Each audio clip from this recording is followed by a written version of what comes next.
என் அன்பின் நல்வாழ்த்துக்கள். மீண்டுமாக இந்த ஜெபிக்கலாம் வாங்க நிகழ்ச்சியிலே உங்கள் யாவரையும் சந்திப்பதில் கர்த்தருக்குள் நான் பெருமகிழ்ச்சி அடைகிறேன்.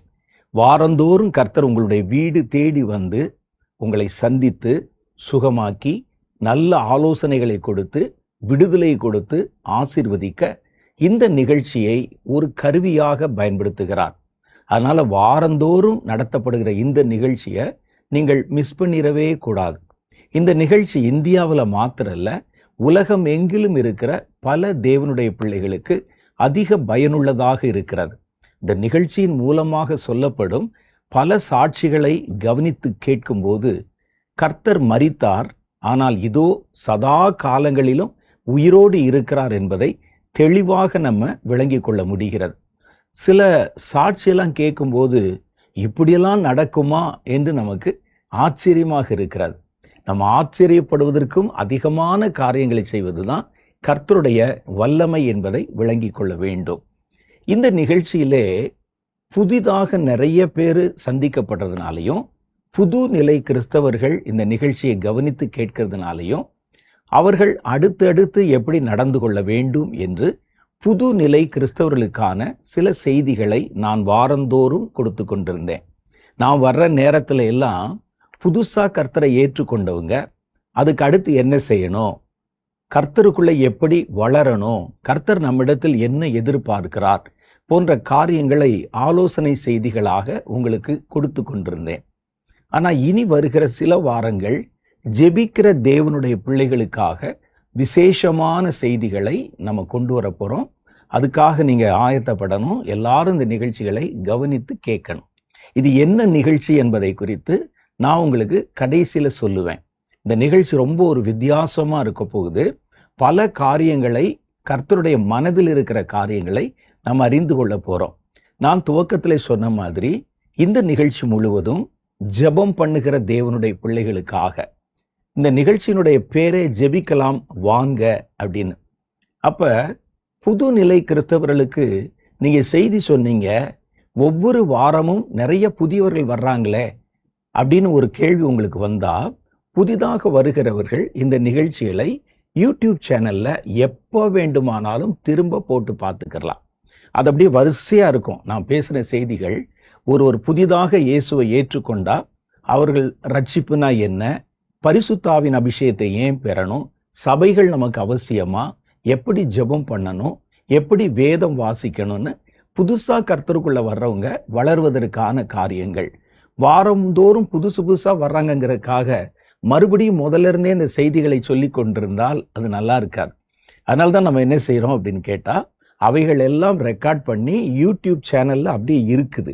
நீங்கள் அதை ஒரு சீரியலாக கவனித்து, புதுசாக வந்தவங்க கவனித்து பார்த்தீங்கன்னா உங்களுக்கு வருகிற சந்தேகங்களுக்கு விளக்கங்களும், புது நிலை கிறிஸ்தவர்கள் கர்த்தருக்குள்ளே வளருவதற்கு என்ன செய்ய வேண்டும் என்கிற காரியங்களும் படிப்படியாக அதில் சொல்லப்பட்டிருக்கும். இந்த நிகழ்ச்சியிலே நம்ம சொல்ல போகிற காரியம் என்னன்னு கேட்டால், ஜெபிக்கிறவர்களுக்காக, விசேஷமாக ஜெபிக்கிறவர்களுக்காக. ஏன் ஜெபிக்கிறவர்களுக்காக நம்ம இந்த நிகழ்ச்சியை விசேஷப்படுத்துகிறோம் அப்படின்னா, இனி வருகிற சில மாதங்கள் அல்லது சில வாரங்கள், சில நிகழ்ச்சிகளில் முழுசும் ஜெபிக்கிறவங்களுக்கான செய்திகள் தான் சொல்லப்பட போகுது. ஏன், என்ன அவசியம் அப்படின்னு கேட்டால், நாம் வாழ்கிற இந்த நாட்களிலே நம்மை சுற்றிலும் நடக்கிற நிகழ்ச்சிகள் எல்லாம் கவனிச்சு பார்த்தீங்கன்னா, கடைசி நாட்களில் என்னென்னலாம் நடக்கும்னு சொல்லி கர்த்தர் முன் அறிவித்து சொல்லியிருந்தாரோ அவைகள் எல்லாம் நம்மை சுற்றிலும் இப்போ நடக்க ஆரம்பிச்சிருக்குது. யுத்தங்களின் செய்திகளை கேட்கிறோம், கொள்ளை நோய்களை பார்க்கிறோம், பஞ்ச காலங்கள் நம் கண் முன்பாக வருகிறது, பொருளாதாரத்திலே மாற்றம் வருகிறது, கள்ள ஊழியர்களும் கள்ள கிறிஸ்துக்களும் எழும்புகிறார்கள், பல இடங்களில் நிலநடுக்கங்கள், இயற்கை பேரழிவுகள் உண்டாகின்றன. இதெல்லாம் இயேசு மத்தேயு சுவிசேஷம் 24வது அதிகாரம், லூக்கா சுவிசேஷம் 21வது அதிகாரம் போன்றவைகளில் தெளிவாக நமக்கு சுட்டி காட்டி இருக்கிறார். இதெல்லாம் இப்போ நடக்கிறத பார்க்கும்போது, அடுத்தடுத்து நடக்கிறத பார்க்கும்போது நம்ம கடைசி காலத்துக்குள் நுழைந்து விட்டோம் என்பதை தெளிவாக உணர முடிகிறது. கடைசி காலத்தில் வாழப்போகிற தேவனுடைய பிள்ளைகளுக்கு கர்த்தர் கொடுத்திருக்கிற மிக பிரதானமான ஆலோசனை என்னன்னு கேட்டீங்கன்னா, ஜெபம் பண்ணுங்கள். இந்த கடைசி காலத்துல வரக்கூடிய ஆபத்துகள் கொஞ்சம் கவனப்பிசகா இருந்தா கூட ஒரு மனிதனை அழித்து விடும். அதிலிருந்து தப்பிப்பதற்கு வழியே கிடையாது. பெரிய பெரிய நிலநடுக்கங்கள் வரும்போது, பெரிய பெரிய விபத்துகள் வரும்போது, பெரிய இயற்கை சீற்றங்கள் வரும்போது, கொள்ளை நோய் வரும்போது அதிலிருந்து தப்பித்துக் கொள்வதற்கு நமக்கு மார்க்கங்கள் என்பது கிடையாது. சமீபத்தில் நடந்த விமான விபத்து நீங்க பார்த்திருப்பீங்க. அதுல ஏறி கொண்ட அந்த விமானத்துல போனவங்கல்ல ஒருவர் கூட உயிர் பிழைக்காம, யாரோ ஒருவர் மாத்திரம் உயிர் பிழைத்ததாக சொல்லுகிறார்கள். மற்றவங்க எல்லாம் ஒரு சின்ன சந்தர்ப்பம் கூட இல்லாம, ஒரு அடிபட்டு ஆஸ்பத்திரியில இருந்து பார்த்தனா அப்படிலாம் கூட இல்லாம, கண்ணிமைக்கும் நேரத்திலே அவர்களுக்கு தப்பிப்பதற்கு வழியே இல்லாமல் மரணம் அடைந்திருக்கிறாங்க. இது மாதிரி தான் வெள்ளத்துல கொஞ்ச நாளைக்கு முன்னால பார்த்தீங்கன்னா கேரளா மாநிலம் வயநாடு என்கிற இடத்துல நடந்த நில அதிர்ச்சி பயங்கரமானது. ராத்திரி நேரத்துல ஒரு 11-12 மணிக்கு உறங்கி கொண்டிருந்த நேரத்துல கடகடவென்று கல் பாறைகள் உருண்டு விழுவது போல சத்தம் கேட்டிருக்கு. என்னன்னு பார்க்கறதுக்கு முன்னால மலையே பெயர்ந்து விழுகிறதோ அப்படின்னு நினைக்கிற மாதிரி கல்லுகள் உருண்டு வந்து, மழை பெஞ்ச வெள்ள தண்ணி உருண்டு வந்து, அவர்கள் என்ன நடக்கிறது என்று யோசிப்பதற்குள்ளேயே மண்ணுக்குள்ள புதைஞ்சு போயிட்டாங்க.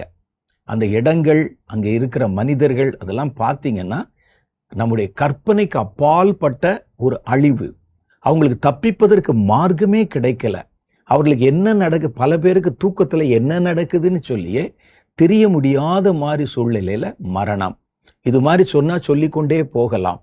அப்ப இவைகளிலிருந்து தப்பிப்பதற்கு வழியில்லாத ஆபத்துகள், தப்பிப்பதற்கு முயன்றாலும் முடியாத மாதிரியான ஆபத்துகள் கடைசி காலத்துல நடக்கும் என்பதுதான் கர்த்தர் நமக்கு சொன்ன காரியம். மத்திய கிழக்கு நாடுகள்ல நடக்கக்கூடிய யுத்தங்களை பற்றி செய்தித்தாள்கள்ல இங்க குண்டு போட்டாங்க, அங்க குண்டு போட்டாங்கன்னா வாசிக்கிறோம். குண்டு போடுற இடத்துல இருந்து பார்த்தா தான் அதனுடைய பயங்கரம் என்னன்னு தெரியும். ஒரு நிமிஷம்தான் அங்க இருந்த கட்டடங்கள் எல்லாம் அடியோட தரமட்டமா கீழே விழுந்து, பெரிய பெரிய நிறுவனங்கள், பெரிய பெரிய விஞ்ஞான கூடங்கள், பல ஜனங்கள் குடியிருக்கிற பகுதிகள், ஆஸ்பத்திரி, இதெல்லாம் வந்து இடிஞ்சு போய் மறுநாள் காலையில 1-2 பேர் மிச்சமா இருக்கிறவங்க கல்லினுடைய இடிபாடுகள் நடுவிலே தங்களை இழந்தவர்களை தேடிக்கொண்டிருக்கிறாங்க.